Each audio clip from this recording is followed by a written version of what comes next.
Hello students, coaching वाला में आपका स्वागत है। मैं प्रदीप कुमार फिटजी और आकाश इंस्टीट्यूट के 14 साल के एक्सपीरियंस के बेसिस पे आईआईटी जेईई मेंस में ज़्यादा से ज़्यादा मार्क्स लाने के लिए कुछ टिप्स देना चाहता हूँ, आपके साथ टिप्स शेयर करना चाहता हूँ। सबसे पहले तो हम एग्ज़ाम पैटर्न के बारे में बात करते हैं। अगर आप लास्ट ईयर का एग्ज़ाम पैटर्न देखें या उसके पहले के 5 साल के देखें या पिछले 10 साल के आप 10 साल का आप वो देखेंगे, एनालाइज करेंगे, तो आपको कुछ चीज़ें कॉमन मिलेंगी। हर पेपर में कुछ चीज़ें कॉमन मिलेंगी और वो ये कि 30 से 40% तक इजी क्वेश्चंस आते हैं, 40 से 50% तक मॉडरेट क्वेश्चन आते हैं, 10% के आसपास जो है वो डिफ़िकल्ट क्वेश्चन आते हैं। ओके, अब ये जो 30% जो 40% जो इजी क्वेश्चंस होंगे वो आपसे हो जाएगा। ओके, और ये 50% जो मॉडरेट क्वेश्चन ये भी हो जाएगा, दोनों मिला देंगे तो 90% ऑफ द पेपर हो गया। ओके, अगर वर्स्ट से वर्स्ट कंडीशन, खराब सिचुएशन की भी बात करें तो ये जो मॉडरेट क्वेश्चन है उसका 30% ही आप कर पाए तो 40% इजी क्वेश्चन और 30% मॉडरेट क्वेश्चन दोनों मिला के 70% हो जाते हैं। टोटल ये जो है 70% से 90% का पेपर आप कर पाते हैं। और अगर मार्क्स के टर्म में बात करूं तो 300 के अंदर में ये आपके 270 से लेके 210 नंबर आपके आ जाते हैं। अगर मैं रैंक की बात करूं और पिछले साल का मैं रेफरेंस लूँ 2021 का, तो आपकी रैंक जो होती है वो 100 से लेके और 4000 तक की होती है।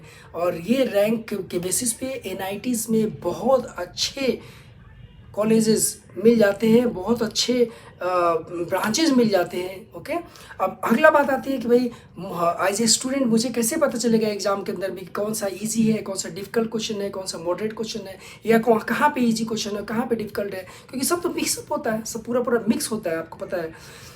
तो इसके लिए कुछ चीज़ें आपको ध्यान में रखनी है। देखिए, पहला पॉइंट ये एकदम बिल्कुल ध्यान में रखिए कि पूरा पेपर अटेम्प्ट करना है। कुछ ही क्वेश्चंस के अंदर कुछ उलझ नहीं जाना है, पूरा पेपर अटेम्प्ट करना है। ओके, मैं सारे क्वेश्चंस को सॉल्व टिक करने की बात नहीं कर रहा हूँ, मैं बोल रहा हूँ अटेम्प्ट करना है, मतलब सब सारे क्वेश्चंस गो थ्रू के जाइए आप।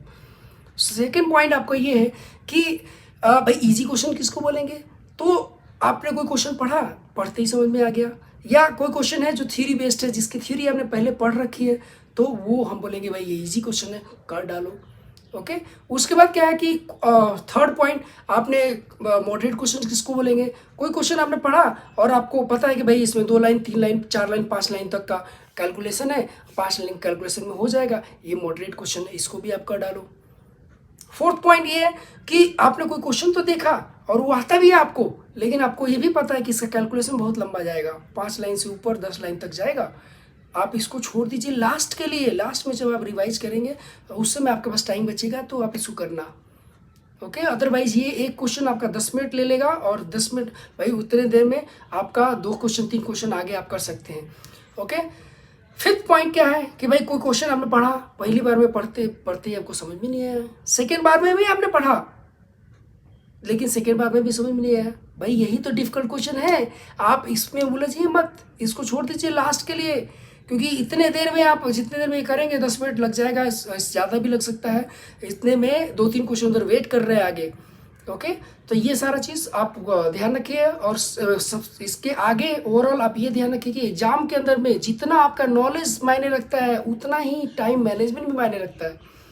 ओके, तो ये सारी चीज़ें हम अपने स्टूडेंट्स को बताते हैं और स्टूडेंट्स को इसी अकॉर्डिंग हम ट्रेन करते हैं और हम आप विश करते हैं कि आपको बहुत अच्छे मार्क्स आए। ओके, तो अगर आपको अच्छा लगे तो इसको लाइक करिए, सब्सक्राइब करिए और शेयर करिए। आने वाले दिनों में मेंस के जस्ट बाद हम एडवांस के लिए फ्री में पूरा फिजिक्स का हम सारी मटेरियल्स लाने वाले हैं, वीडियोस लाने वाले, लेक्चर्स लाने वाले हैं, आप उसको बेनिफिट मिलेगा। ओके, और thank you very much for watching.